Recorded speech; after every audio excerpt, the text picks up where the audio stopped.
Curtis, DIY. Okay, DIYers, over the last week, the artist Cordae, who is signed to ILLMatic Records, just released an album called The Crossroads, and he went on to be a guest on The Breakfast Club. During this conversation, Charlamagne asked him a question, as he tends to do, that could be very uncomfortable for a lot of artists, but he asked him to reply to all the people saying that his project flopped because it only did, and I use quotation marks, only did 10K in sales the first week. I thought he had a really interesting response because I think it goes in line with something I've been saying for years. Why do we as a public need to know how many units an album sold, specifically in a streaming era? I saw one of those crazy YouTube videos, and it said why Cordae's career hit a crossroad.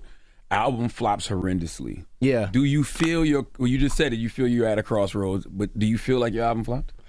No, because like probability of that, it's like some white boy in Indiana. Not that it's a race thing, but it's like the truth of the people that run those. And like if you look at channels like that, their whole channel subscribes to a bunch of negativity. That's like what they're about. So you can nitpick every artist in music. You could find something negative and nitpick at where like they lack of, where they lack in some department, you know? I'll say this too. They never sold nothing either. What the hell are we talking about? Somebody gonna have to tell the truth, and I'm gonna tell It's way too easy to look at people and their success and point to what they should have did and how well they should have did when you've never yourself been through an album campaign, better yet, a successful album campaign and what you're doing. You know, I know there's a lot of news going around, Drake suing UMG for defamation. I think there's a better case here for defamation when these record labels put out these sales numbers, which once again, somebody's gonna have to explain to me what the benefit of us and the public knowing what those sales are, especially when it can have a direct impact on the reputation of the artist, a direct impact on how the public views their relatability or their relevancy. I think these are things that at times, I know these are things at times that their major labels weaponize, especially when it's time to renegotiate contracts. So if there's ever a conversation about that, it's that.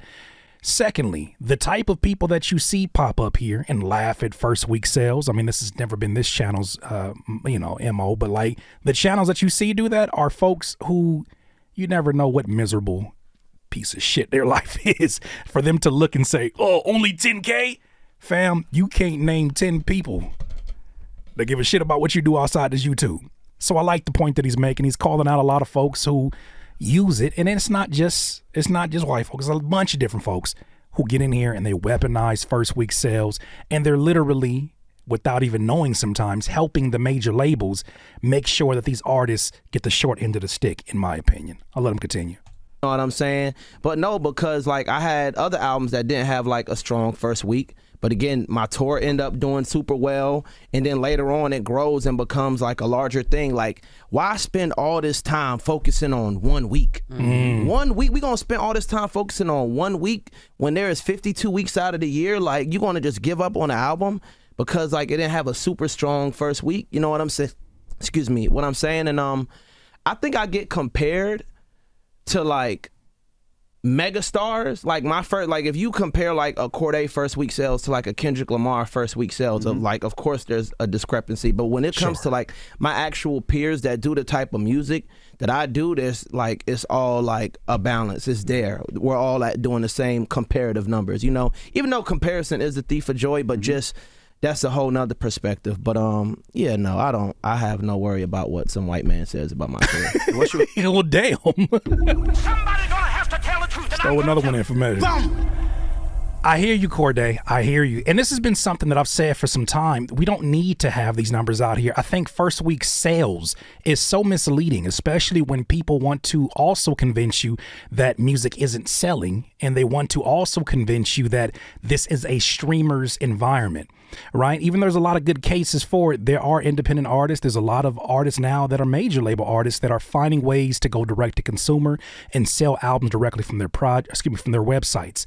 With that said, though, he talks about comparisons. I thought this was a really interesting one, and somebody brought this to my own attention, but in a tweet that I put up some time ago, this is back in November 28th, 2023, right? Almost 2 years from now. Did you know this? I thought this was really interesting. Did you know that in 1994, Snoop had the highest selling album with Murder Was the Case at 329,000 copies? Insane even today, especially today. The same year, Nas, one of my favorite rappers of all time, sold only, and I use only in quotation marks, 59,000 copies of an album called ILLMatic, a hip-hop classic, undeniable hip-hop classic. If that gap in sales happened today, it would be called a flop by social media standards. Now think about how many classics are possibly being ignored and laughed at today because of their lack of streams or first week sales. Talk about it. Somebody's gonna have to tell the truth, and I'm gonna tell it.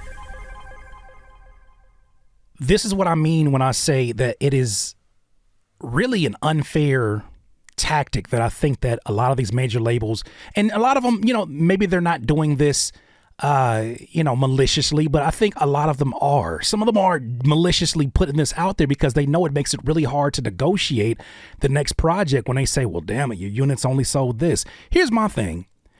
If I'm signed to you and my job is to make the best music that I know, right? To use my product of music to help sell merchandise, to help sell concert tickets, to help all these other avenues that you are the machine that is setting me up. That's the reason why I would sign.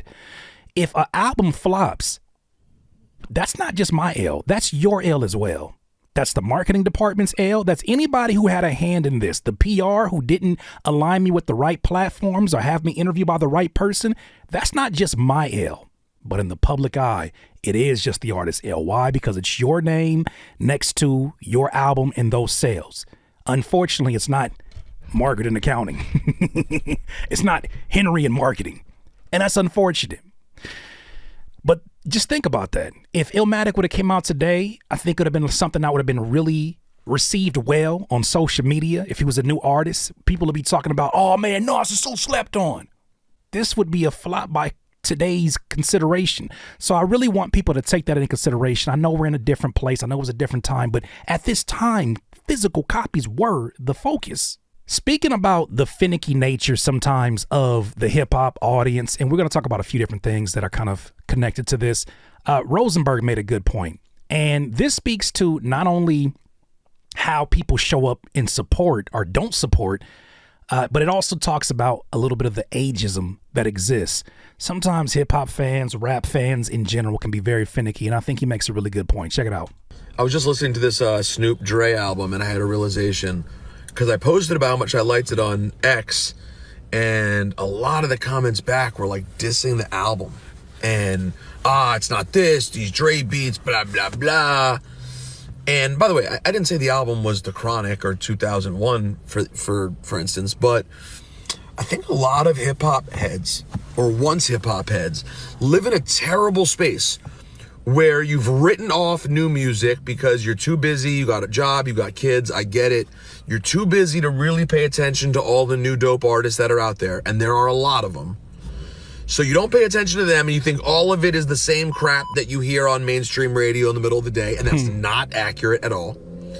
And then, at the same time, when artists like an LL Cool J or a Snoop Dogg or whoever it may be drops a great album in 2024, you only like it if it sounds exactly like their best work of 35 years ago.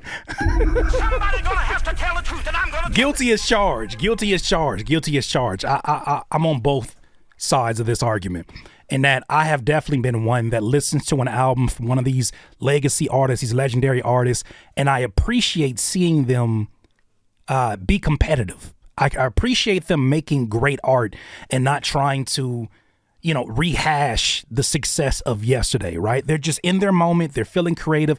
I love it. Especially you're talking about 40 and above. I love to see that hunger that exists in the Black Thoughts, that exists in the Commons, LL Cool J, just anybody that you saw drop this year, whether that's on a mainstream or independent. I love seeing that hunger. At the same time, I do think that there are artists that exist in these spaces that are rapping about such narrow topics that I, in this age group, sometimes can't relate, either because I feel like their style over newer production or more like modern and of the time production just doesn't mesh well. Or I just feel like conceptually their biggest things that they're rapping about is, who said I couldn't rap? I'm still rapping today. That's not no shot at nobody, but I just feel like it's so narrow that they're rapping about rapping, or they're rapping about topics that don't really relate to me as a human being at this stage. And I feel like they have so many stories that they could share outside of some of the songs and things that I hear. So I think sometimes I'm on both ends of that. Other side of that, I do feel like hip hop fans, I feel like those who are looking at the charts and looking at that as a measurement of success, they're stuck in a period that has passed. And in the process, you're overlooking so many amazing pieces of art because it doesn't add up in numbers. And it's such a shallow way to look at this. I'll let him continue. And it's an incredibly unfair standard. That's not how artistry works. Artists grow. Artists don't make the same music their entire life. They change like we change. What a joyless place to be if you're a fan, that you don't like the new stuff and you hold the old guys to an impossible standard. Like, you ever think that maybe it's not hip hop that changed, but you that changed? Yee, one more time. Somebody's gonna have to tell the truth, and I'm gonna tell it. DIYers, we're in a different time period, and I really wish the record companies, the record business would reflect those new times. I really wish there was more pressure on, I should say less pressure on defamation because of a diss song, looking at you, Drake, and more pressure on why in the hell are we allowed to see these first week sales as consumers, especially when that can have a direct effect on our behavior, our buying behavior, our streaming behavior, when we feel like an artist has fell out of relevancy, right? Especially for those of you that are working a 9 to 5 and you're looking around and you're saying, is this album even worth me giving it my 30 to 40 minutes? I think most of us DIYers, especially, DIY. we're free thinkers. We think for ourselves. We don't need metrics to determine that. But with that said, I think that a lot of people do adhere to a very mob mentality, and that if it looks like it's going or trending in a direction that is not positive, more numbers will reflect that. And then people will just make an assumption that something of a product, of a music, of an album, of a song is bad simply because other people have not been talking about it or other people disclose its album sales. I think we need to get rid of that. I think if anything, that just makes it a very unfair circumstance when, it's leverage in the direction of the major labels, especially when these artists sit down at the table and say, look, forget about them first week sales. As Cordae said, look at the sales of the weeks after that when it came to merchandise. What about the sales that, if we're going to make anything public, why not make the merchandise sales public? If we're going to make anything public, why not talk about the sales at the concert, and not just the hard ticket sales, but the things that are being purchased at these concerts? If all that information is something that is valuable to the public for whatever reason, why not make it all available? No, they won't do that, because once again, that balances the table so that the artists and the major labels can have a more fair deal. And I just feel like these labels are not really looking to make it a fair situation for these artists. Those are my thoughts, though, DIYers. You let me know what you think. DIYers, if you enjoyed this content, make sure that you hit the like button and maybe even consider subscribing. Come on, man. Don't be greedy. Peace.